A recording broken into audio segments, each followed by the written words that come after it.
आज है नेताजी सुभाष चंद्र बोस जी का जन्म दिवस। पूरा देश उनके स्वतंत्रता आंदोलन में योगदान को आज याद कर रहा है। उनके जीवन व मृत्यु से जुड़ी बहुत सी बातों को लेकर आज भी चर्चा होती रहती है। लेकिन क्या आप जानते हैं, नेताजी ने अपनी आत्मकथा भी लिखी थी। उसका नाम एक भारतीय तीर्थयात्री था। दुर्भाग्यवश वह उसे पूरा तो नहीं कर पाए थे, लेकिन फिर भी उसे पढ़कर उनके जीवन के शुरुआती दिनों के बारे में बहुत कुछ जानने को मिलता है। नेताजी का वेदांत से गहरा संबंध था। वह 15 साल के थे जब उन्होंने सबसे पहली बार विवेकानंद जी की जीवनी व सीख पढ़ी थी।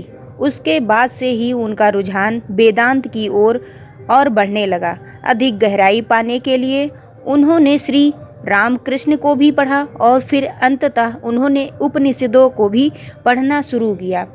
स्कूल के दिनों से ही उन्होंने ऐसे दोस्त ढूंढने शुरू कर दिए थे जो उन्हीं की तरह विवेकानंद, श्री रामकृष्ण और उपनिषद में रुचि रखते थे।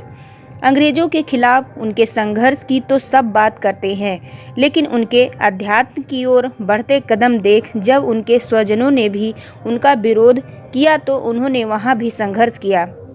घर पर मांसाहार का विरोध किया तो गुरु की खोज में निकले, शास्त्र पढ़ने का नियम बनाया व शुरुआती दिनों से ही गांव में चल रहे निर्माण कार्यों में हाथ बटाया। मतलब उनके जीवन में भी बहुत सारे रुकावटें आईं।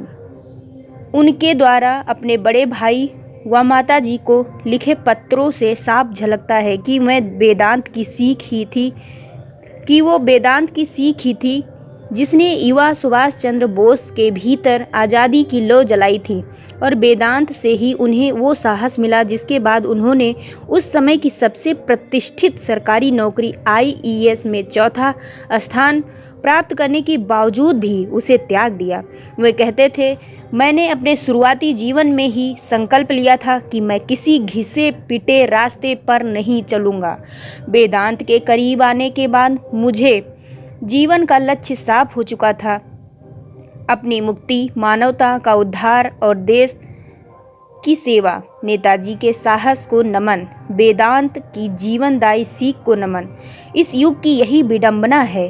हमने महापुरुषों के उस पक्ष को पूरी तरह से छिपा दिया है जो हमारे तेजहीन और शुष्क जीवन पर सवाल उठाता है। और जैसा आज के पारंपरिक मीडिया व सोशल मीडिया का हाल है, अंधविश्वास और गॉसिप ने हमें चारों तरफ से घेर लिया है।